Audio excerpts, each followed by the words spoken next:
100 personas afuera. Anda a nuestro asiento, pues te lo van a sacar.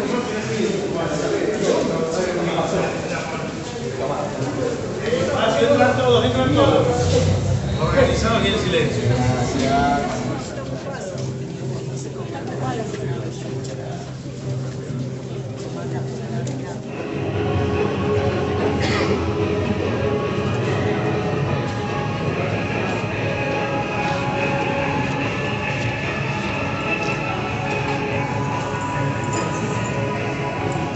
Autor. Su interés por el tema ovni data de su adolescencia, cuando leía la revista Cuarta Dimensión. En la actualidad descubrió una nueva faceta temática y se dedica a profundizar las desapariciones humanas inexplicables. Demetrio Charalambo.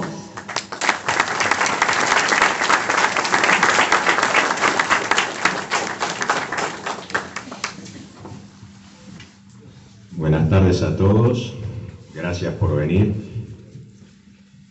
Yo quiero hablarles hoy de un tema poco conocido en la República Argentina, una casuística que relativamente poca gente conoce, como son las desapariciones humanas, y específicamente en una zona que está en el corazón de nuestro país.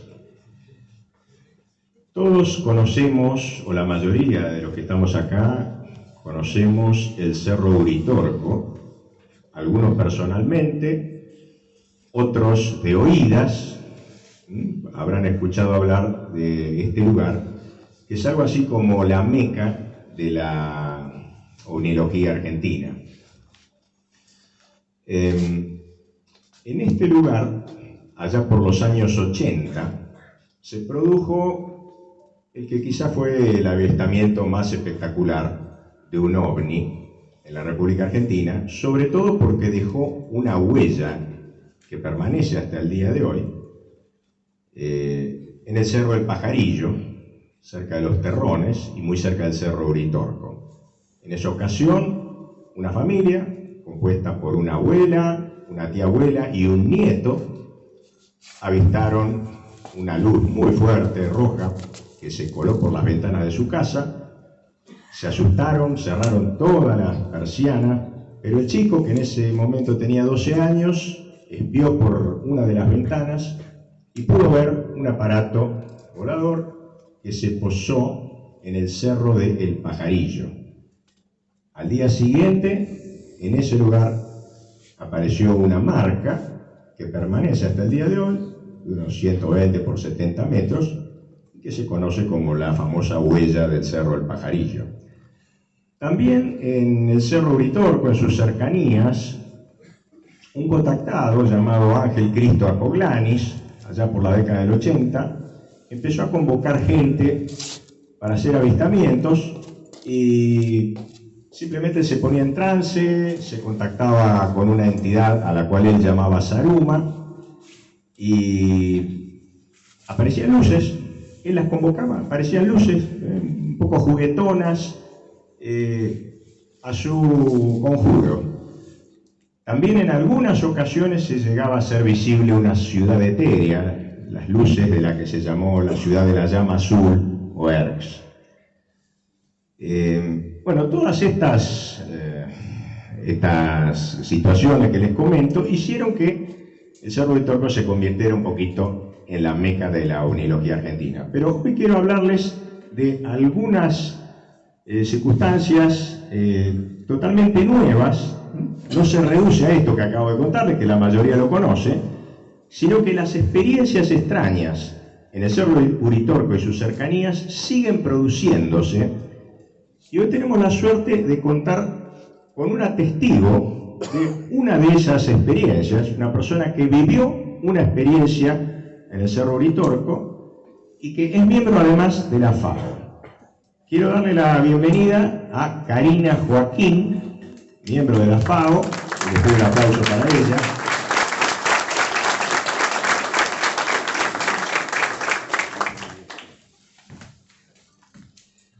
Hola Karina, bueno, quiero que nos cuentes un poquito cuál fue tu experiencia en el Cerro Uritorco y luego haremos algunos comentarios al respecto. Bueno, buenas tardes a todos, gracias por venir y a compartir con nosotros las experiencias que hemos tenido en el tema. Bueno, esta experiencia, voy a tratar de ser lo más breve posible, ocurrió en el año 2012, en una de las tantas vacaciones que iba a Capilla del Monte. En ese momento tenía a mi hija 16 años, como hacíamos todos los años, subimos al Cerro Uritorco, y cuando veníamos descendiendo, aproximadamente 1:30 de la tarde, no recuerdo exactamente el horario, pero era aproximadamente esa hora. Habíamos subido muy temprano y a esa hora volvimos. En un momento veníamos como jugando, corriendo, bajando el cerro y paramos a descansar en un arbolito que encontramos, a la sombra. El camino era sinuoso, entonces tenía una bajada. Aproximadamente el camino se volvía a retomar a 5 metros de donde yo estaba, donde estábamos nosotras, y mi hija me dijo: voy a cortar camino por acá, no voy a seguir todo hasta allá y dar la vuelta, sino que voy a bajar por acá unos arbustos chiquitos. Le dije: bueno, dale, yo doy la vuelta y vos baja por este lado. En un momento ella bajó y se hizo un silencio absoluto. Había ausencia de sonido, no se escuchaban aves, no se escuchaban insectos, no se escuchaba absolutamente nada. Me resultó muy extraño que no haya ningún tipo de sonido, entonces pensé: mi hija. Entonces me asomé a esa altura, más o menos de 5 metros, yo podía ver el camino donde ella tenía que estar y no la veía. Bueno, entré en pánico, me asusté mucho, empecé a llamarla, empecé a gritarle. Y teníamos celulares, pero en ese lugar a veces hay señal, a veces no hay, va y viene la señal. Entonces empecé a llamarla, no me escuchaba, así que bueno, cada vez gritaba más fuerte. En un momento ella me llama al celular, enganchó la señal y me llama. Y me dice: te estoy llamando, ¿dónde estás? Le digo: estoy en el mismo lugar donde bajaste. Y le digo: ¿vos dónde estás? Me dice: estoy en el mismo lugar donde bajé, no me moví. Dice: pero me asusté porque estaba todo en silencio. Yo hasta el día de hoy no puedo explicar qué fue lo que pasó. O sea, no sé cuánto tiempo pasó, porque con la desesperación realmente no estuve muy atenta al tiempo que había pasado, pero sí sé que era imposible que de una altura, no sé, por decir algo, yo me subo al techo y a alguien le grito acá abajo y me puede escuchar. Aparte gritando a viva voz. Pero el silencio ese fue realmente aterrador, me asusté mucho y no sé hasta el día de hoy qué fue lo que pasó. Pero bueno, hasta el día de hoy ella también, ya tiene 28 años, se acuerda de ese evento y me pregunta, y digo: yo la verdad no tengo una respuesta, pero es una de las tantas cosas que me han pasado en ese lugar. He tenido experiencias en otros lugares, pero ahí puntualmente son experiencias, a mí fueron muy fuertes. Así que bueno, quería compartirlos con ustedes y bueno, los sigo dejando con Demetrio. Gracias Karina. No te vayas todavía. Karina tiene otra experiencia más para contarnos en ese lugar. Yo quiero rescatar lo siguiente de lo que ella nos contó. Estaba cerca de su hija, un silencio sobrenatural. Ella gritaba, su hija no la oía, su hija gritaba, estando cerca ambas, no se oían entre sí. Parecería como si hubiesen entrado en otro medio. Imaginen ustedes que hubiesen entrado en el agua, a bucear, las dos. ¿No es cierto? Si yo estoy aquí, la tengo a Karina, pero estamos los dos abajo del agua, por más que gritemos no nos vamos a oír uno al otro, porque no se transmite el sonido en el agua de la misma manera que se transmite en el aire. Bueno, esta experiencia que ella nos cuenta es como el ingreso a otro medio. Y yo cuando ella me la contó personalmente, dije: yo quiero que la gente lo oiga esto, porque yo he leído de otros casos similares donde la naturaleza se silencia de una manera muy misteriosa y uno le da la sensación de que entró en un medio diferente.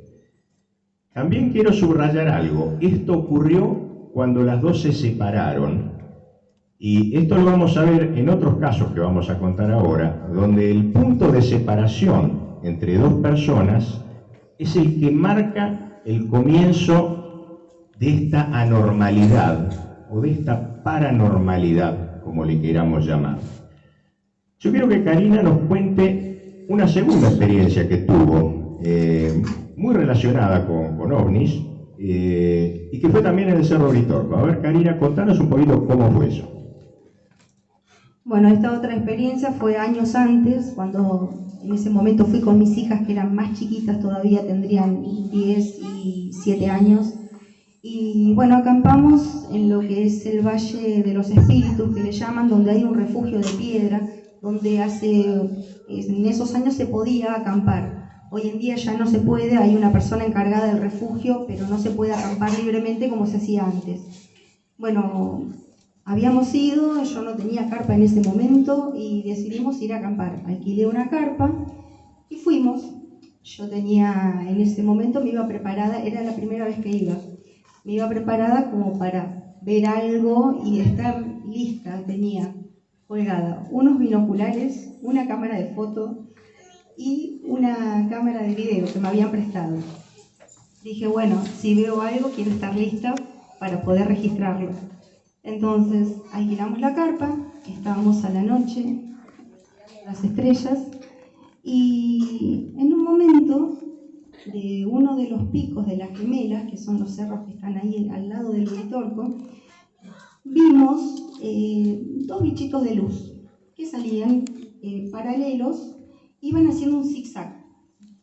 O sea, no se separaban ni se juntaban, eran paralelos, hacían un zigzag y venían acercándose. Cuando nosotros estábamos así acostadas, cuando empezaron a pasar, a más o menos, le calculo unos 200 metros sobre nosotras, resulta que esos bichitos de luz tenían un tamaño así. Era el verde fosforescente de las luciérnagas, pero de un tamaño así.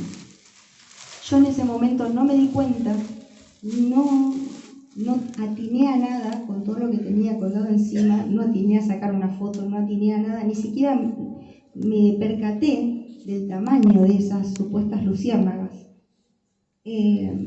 Bueno, hicieron la misma trayectoria en zigzag hasta que se perdieron en el pico de una de las gemelas que estaba atrás mío, digamos, ¿no? En ese momento yo no atiné a nada. Al otro día bajamos porque queríamos subir a la cima, pero se venía una tormenta, entonces dijimos, bueno, vamos a bajar por las nenas chicas. Entonces empecé a bajar.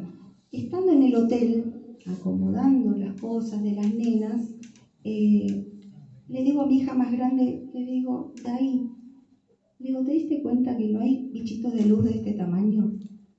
Y me dice, no, mami, ¿qué eran? Y le digo, la verdad que no sé. Pero yo iba preparada a sacar fotos o lo que sea. En ese momento, o sea, ni siquiera me percaté eso. Era imposible que haya bichitos de luz de este tamaño. Esa es otra de las experiencias rarísimas que tuve, porque es como que estuve anulada de todo, de sacar una foto o siquiera darme cuenta de lo que estaba viendo, del tamaño de esa supuesta luciérnaga. Así que bueno, quería compartirles eso también. Muchas gracias. Muchas gracias. Bueno, creo que es un privilegio contar con una testigo presencial, porque si yo a ustedes les contara que una persona ve un objeto del doble del tamaño de una pelota de fútbol y no atina, volando, zigzagueando de una manera misteriosa, una persona interesada por el tema ovni, no atina a sacarle una foto, no le llama la atención, piensa que son luciérnagas cuando ella misma ve que son el doble de una pelota de fútbol. Y ella sigue pensando que son luciérnagas y recién al día siguiente recobra la plena lucidez y dice, pero vamos, si no hay luciérnagas de este tamaño. ¿Qué le pasó a nuestra amiga Karina en esas 24 horas en las cuales ella tomó con naturalidad eso que estaba viendo como si fuesen luciérnagas? Si yo les contara que una persona estuvo 24 horas creyendo que unas pelotas de fútbol verde fosforescente eran luciérnagas, ustedes van a decir, no, que esa persona era una desequilibrada. Pero tenemos la suerte de contar con Karina, que no es ninguna desequilibrada, todos la conocemos muy bien, una persona perfectamente lúcida, muy simpática y muy curiosa por todo el tema OVNI, y ella nos lo está diciendo de manera directa a nosotros. Nuevamente, yo he leído sobre muchos casos donde la gente ve ovnis, incluso con la típica forma de la escudilla o del plato volador, y no atina a sacarle fotos. Es decir, ¿pero qué le está pasando a esa gente? Bueno, una de las cosas que vemos que ocurre muchas veces, no en todos los avistamientos, pero sí en muchos de ellos, es un cambio en la conciencia de la persona. La aparición, en el momento en que se produce esa aparición, sea un avistaje de un objeto extraño, como en este caso, sean encuentros de tercer tipo, hay un cambio en la conciencia de la persona. Es decir, el fenómeno afecta internamente al testigo, lo afecta en su psiquis. Además de ser un fenómeno externo y que se puede filmar y que se puede fotografiar, de ser un fenómeno físico externo, pero también es un fenómeno interno al mismo tiempo. Por eso yo creo que para poder entender o empezar a entender estos fenómenos, yo me echo la idea de que los ovnis en muchas ocasiones es como que están inmersos y nos introducen a nosotros en una dimensión aparte, en un medio nuevo, en el cual no solo no se escucha la voz de alguien que grita a una persona que está a 10 o 20 metros en medio de una soledad y no se escuchan entre sí, porque es un medio diferente, pero ese medio incluso nos afecta por adentro y afecta nuestra lucidez. Y recién 24 horas después, Karina recobró la lucidez y dijo, a ver, no puede haber luciérnagas de ese tamaño, ¿cierto? Así que bueno, antes de continuar entonces con otros casos relacionados con esto, y que nos van a permitir entender mejor el fenómeno, quiero darle las gracias a Karina, y bueno, por favor, háganle un aplauso.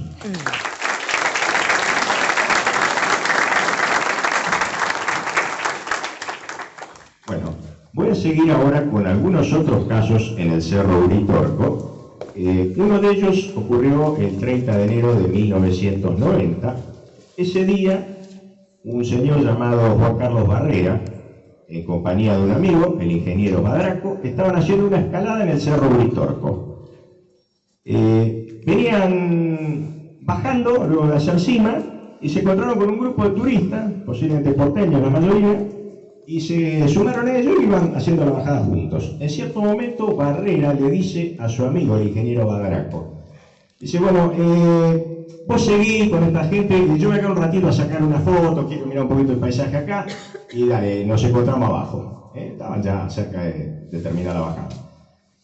Barrera empezó en ese momento a hacer frío, entonces Barrera dice, me voy a poner un pullover.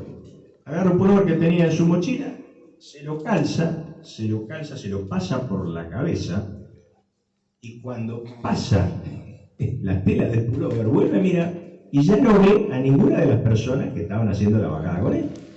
Mira para todos lados, está solo, ya no ve más la ciudad de Capilla del Monte que se veía. Bueno, se da cuenta que está perdido. Entonces empieza a bajar y lo voy a dejar ahí porque quiero contarles lo que pasaba con su amigo, con el ingeniero Badraco. Mientras tanto, Badraco bajó, empezaron a pasar las horas, Barrera no aparecía, entonces Badraco dio aviso a la policía. La policía lo estuvo buscando a Barrera, montó un operativo donde participaron más de 100 voluntarios, incluso un helicóptero del ejército. Durante 5 días Barrera no aparecía por ningún lado. Ahora, en los faldeos del Uritorco, la policía y los rescatistas llegaron a un refugio que es por Pampilla, no estaba Barrera por ningún lado. No estamos hablando de una persona que se pierde en el Amazonas, en la selva, en lugares muy extensos donde uno puede estar meses o años perdido. No, no. Repito, muchos conocemos el Uritorco, yo mismo he hecho senderismo por ahí. Y estamos hablando de senderos que tienen 3, 4, 5 kilómetros, donde 100 voluntarios, un helicóptero de la prefectura que se sumó a la búsqueda, no pueden estar buscando a una persona y no encontrarla. Pues no lo encontraron durante 5 días a Barrera y ahora volvemos con él. La policía, mientras tanto, detuvo al ingeniero Badraco como sospechoso de asesinato. Este hombre tuvo la enorme suerte de que al 5.º día Barrera reapareció vivo y contó una historia muy curiosa. Dice, ¿pero qué te pasó? ¿Dónde estabas? Dice, mira, no, yo me perdí, empecé a caminar por un lugar que tenía una vegetación selvática. ¿Cómo vegetación selvática? Ahí en Córdoba, en la Sierra de Córdoba, no hay vegetación selvática. No, tuve que hacer noche, había una planta de hojas enormes con la cual llovió y yo recogí agua en esa planta y tomé agua. También apareció un ovni inmenso que nadie lo vio, porque la gente estaba buscándolo y nadie vio ningún ovni. Él dice que había un ovni inmenso que apareció en el cielo. Y su recuerdo se limita a esa noche. Dice, al otro día estaba caminando y en cierto momento vuelve a ver unas luces en la ciudad, eso Capilla del Monte, y él besa el suelo de la emoción por haber podido recuperar la normalidad y la realidad donde vivía, y volvió y se encontró con su amigo que estaba detenido por la policía. Por supuesto, a ese día lo liberaron al amigo. En este caso, lo que yo quiero contar es lo siguiente. Primero, señalar que hubo un punto de separación, como en el caso de Karina con su hija. Cuando él se separaron los dos amigos que venían juntos, ahí ocurre la normalidad. Es un patrón que se repite mucho. Después quiero contar el desfasaje temporal, porque este hombre habla de que él pasó una sola noche solo en el monte, y sin embargo en la realidad había pasado 5 noches. Él no recuerda haber pasado 5 noches perdido. Así que este caso tuvo un final feliz también. Pero luego hay otros casos bastante recientes que no tuvieron un final feliz. Voy a referirles de manera relativamente breve, porque sobre esto tengo hecho un video bastante largo con todos los detalles policiales. Estamos hablando de 2 mujeres que desaparecieron en el Cerro Uritorco con un intervalo de 2 meses de diferencia una de la otra. Se montaron inmensos operativos de búsqueda, y al cabo de los cuales ambas reaparecieron muertas. La primera vez al cabo de 15 días, la segunda al cabo de 20 días. Se trata de Mariela Natalí, que desapareció el 4 de febrero de 2020, haciendo senderismo por el Cerro Uritorco. Su última foto fue una cámara que la tomó en el balneario La Toma, se dirigía al dique Los Alazanes, una mujer oriunda de Santa Fe, la cual hacía senderismo regularmente, una mujer de 44 años, que tenía un excelente estado físico, era una senderista bastante experimentada. Bueno, ella en este tramo, que son unos 5 kilómetros, el 4 de febrero desapareció. Los familiares, cuando supieron que a la noche ella no había regresado al hotel, dieron aviso a la policía. Al día siguiente se montó el operativo de búsqueda más grande de toda la historia de la provincia de Córdoba para encontrar a esta mujer, Mariela Natalí. Participaron 600 voluntarios. Fíjense que esta sala llena que tenemos somos 150 personas. Bueno, multiplíquenla por 4 salas de estas que salimos todos a buscar a una mujer por un sendero de 5 kilómetros, un poquito más arriba, más abajo, estamos mirando, batiendo el terreno y no la encontramos. Y pasan 15 días y no la encontramos. Y no son solo los 600 voluntarios, había 42 sabuesos adiestrados para encontrar cuerpos, que son perros que si hay un cadáver ellos lo detectan inmediatamente. Uno de esos 42 perros fue el perro que encontró el cadáver de Santiago Maldonado, ¿Se acuerdan de ese muchacho que desapareció en el sur y luego reapareció muerto? Bueno, uno de estos perros es el que encontró el cuerpo de Santiago Maldonado, así que sabían cuál era su trabajo estos perros. Bueno, había 42 de estos sabuesos. No encontraron rastro de esta mujer. Y estos perros, especialmente cuando alguien muere, con mayor facilidad todavía encuentran el rastro de un cuerpo humano. También hubo 70 drones patrullando, buscando, incluyendo uno de esos drones que tenía sensor de calor, como en las películas, donde está escaneando, digamos, la superficie, y si hay un animal, un ser humano, una persona que se mueve, que tiene un rastro calórico, eso se ve rojo y lo encuentran enseguida. Bueno, ninguno de estos 70 drones tampoco encontró a Mariela Natalí. Y 15 días después, Mariela Natalí reaparece muerta en un lugar donde habían pasado, según uno de los voluntarios, no menos de 10 veces por ese lugar. Ahí aparece el cadáver. Ella ahogada en un arroyo, en la parte baja de un arroyo que se dice que tenía entre 20 y 30 centímetros de profundidad. Ya para ahogarse en esa cantidad de agua, prácticamente uno tiene que estar moribundo, porque no hay manera de ahogarse, si no, uno levanta la cabeza instintivamente y ya está afuera, 20 centímetros a 30 centímetros de agua. Bueno, se hizo un análisis forense, intervino la justicia, intervino un médico forense. El médico dictaminó que el cuerpo no llevaba muerto más de 48 o a lo sumo 72 horas, pero a ella durante 15 días la estuvieron buscando y no estaba viva. Así que durante esos 12 días que Mariela Natalia estuvo viva, ¿dónde estaba?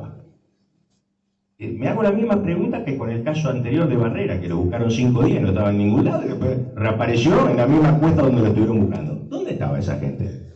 ¿Estaban? La pregunta es, ¿estaban donde los buscaban o no estaban? ¿O se habían desintegrado, o se habían teleportado, o estaban en una dimensión paralela y no estaban? Después reaparecen.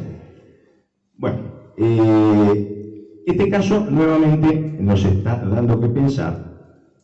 Voy a relatar brevemente el otro caso de abducción. 2 meses después, una mochilera, una mujer muy experimentada, que hacía varios años que andaba viajando por Latinoamérica, Cecilia Basaldúa, el 5 de abril de 2020, nuevamente Cecilia Basaldúa desaparece, y en este caso, haciendo también trekking, en este caso se detuvo a un sospechoso, un muchacho de apellido Bustos.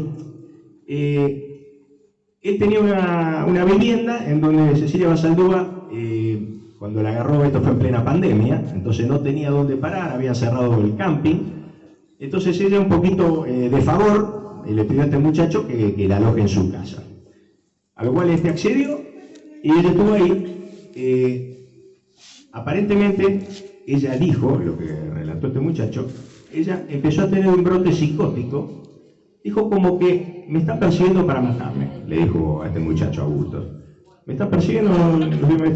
Y un poco que se brotó, entonces, bueno, ahí Bustos le dijo, bueno, no sé, quería seguir tu camino, porque tenía en su casa un poquito de favor durmiendo una persona que tenía un brote psicótico. Entonces, ella se fue, se llevó su mochila, se fue, varios kilómetros más lejos cuando dejó su casa, a varios kilómetros de ahí, está el testimonio de una gente que dice que Cecilia Basaldúa entró a pedir un vaso de agua a una casa que está a varios kilómetros de donde ella estaba parando, varios kilómetros de la casa de Bustos.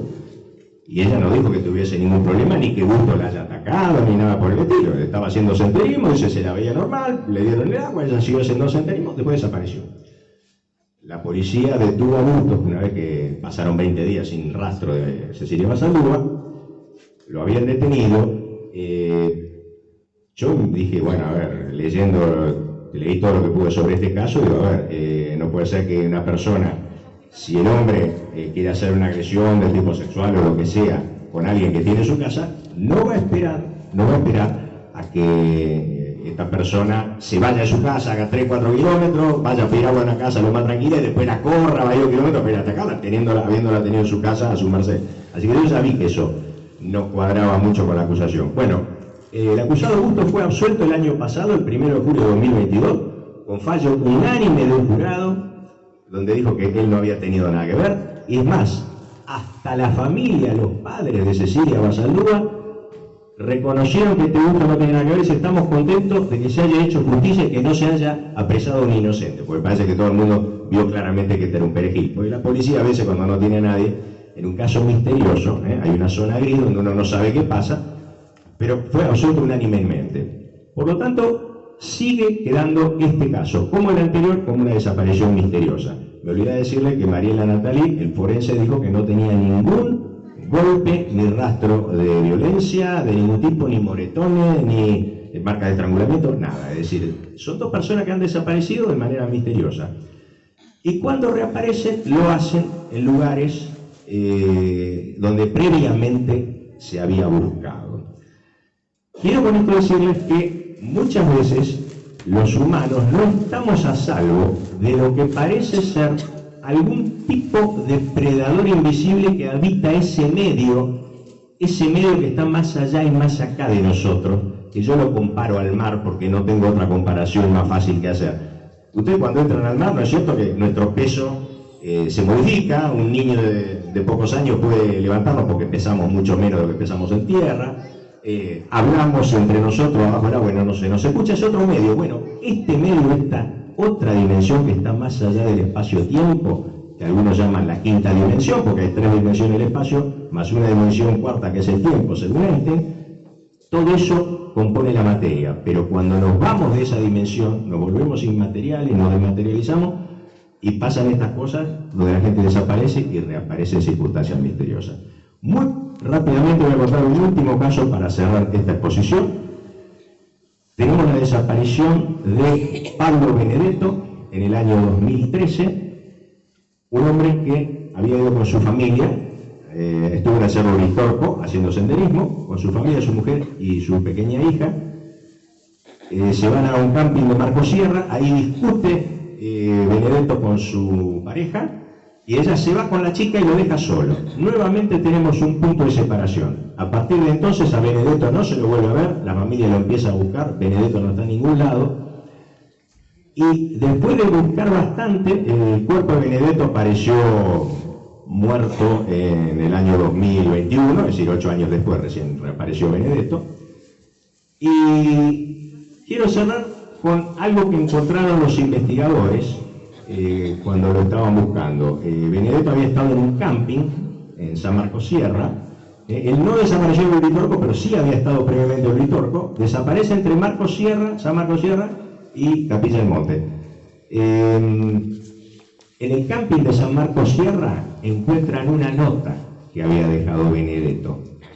En esa nota había dibujado un plato volador con Benedetto adentro y al lado: no quiero volver a la ciudad. Muchas gracias.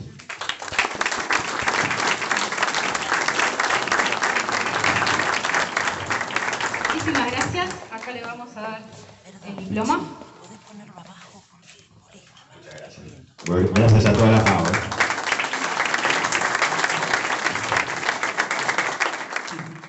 ¿Quién habla? Sí. Quiero hacer una pregunta. No, por favor.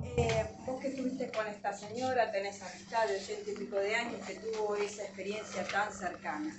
Sí. Ella o algún, claro, Jolie Moreno. Bueno, ella o alguna otra persona como vos que también te han comentado de la atemporalidad del momento, de la situación. Es como que el espacio y el tiempo no tienen relación con lo que es la realidad. Si yo voy y lo cuento, me dicen, no, tuviste ¿no te desmayaste? Ah, te has desmayado y no te diste cuenta. Sí. O sea, ¿te han comentado eso? Yo porque... Bueno, no sé si llegaste a ver la primera presentación que fue la mía. No, porque llegué tarde. Bueno, comenté sobre este tema. Hubo varios casos de personas que desaparecen, aparecen, por ejemplo, a los 5 días, como un caso en el Uritorco, mientras la policía lo buscaban centenares de personas y no estaba en ningún lado, y la persona después reaparece, mientras se había perdido en las laderas del Cerro Uritorco, que no es un lugar excesivamente grande donde cientos de personas me encuentran. Bueno, esta persona no la encontraron. Aparece 5 días después, nadie sabe dónde estuvo ese tiempo, porque había drones, había voluntarios buscando, había sabuesos buscando, no estaba en ningún lado el tipo. No apareció, ¿y dónde estaba? Y cuenta una historia, que no la voy a repetir entera acá, pero que donde él relata que estuvo en un paisaje diferente al del Cerro Uritorco, y relata que él recuerda una sola noche, donde incluso vio ovnis, y que para él pasó una noche, pero afuera habían pasado 5 días. Además, habían detenido a una persona, a su amigo, lo habían detenido como sospechoso de homicidio. Hasta que por suerte apareció esta persona de nuevo. Entonces, para él, desaparecido, había pasado un solo día. Mientras que en nuestra realidad cotidiana habían pasado 5. Sí. ¿Qué tal? Buenas. Bueno, escuchando la investigación, yo llegué medio tarde, pero no sé qué se habló previo a eso. Me quedó muy picante ahí el asunto que se referían a que se acercaban mucho al agua, a los molinos y a los laureles. Yo quería un poquito comentar también lo que preguntaste vos. Laura. Vos que preguntabas sobre la relación del agua con el fenómeno OVNI. Bueno, es un tema muy complejo, ya Fabio Serpa hablaba de eso, porque repetía lo que decían investigadores de los años 50, como Amé Michel. Te quería decir una frase que está en la película Constantine, no sé si la viste, te la recomiendo. Bueno, el personaje principal dice lo siguiente: el agua lubrica el paso a otra dimensión. Y yo creo que el que hizo esa película me dio la sensación por 2 o 3 cosas que dice que debía saber bastante, haber estudiado bastante toda la temática paranormal. Y bueno, el tema OVNI está dentro de lo paranormal, es toda una sección grande, enorme, pero podríamos incluirlo dentro de lo paranormal, ¿no? Entonces, ¿qué pasa? Donde hay agua suele ser propicio para el paso dimensional. Ya Serpa, la primera vez que yo lo vi cuando era un adolescente en un teatro de Buenos Aires, comentaba de casos donde habían aparecido ovnis y había desaparecido todo el agua de un tanque australiano, por ejemplo. O sea, esto ya se conoce ya desde hace bastante tiempo, el tema de que el agua tiene una relación. Y otra relación que se ve bastante, que no había tenido yo tiempo de decirla porque había terminado los 30 minutos, el Cerro Uritorco es un cerro donde hay mucho granito. Y además del agua hay otro elemento que favorece estas apariciones aparentemente dimensionales, ultradimensionales, que es el cuarzo o el granito, que contiene prácticamente la mitad de su composición de granito, el cuarzo, que es conductor eléctrico. Acá nuestro amigo Gómez ha hablado sobre el tema de la electrólisis, de cómo, digamos, el agua, cuando contiene elementos minerales, es conductora eléctrica, y por ese lado lo tenemos que asociar con las moles de granito, como el Uritorco, donde hay tantos casos de apariciones de luces, es decir, apariciones de otra dimensión y desapariciones hacia otra dimensión, de gente a veces que no vuelve nunca más.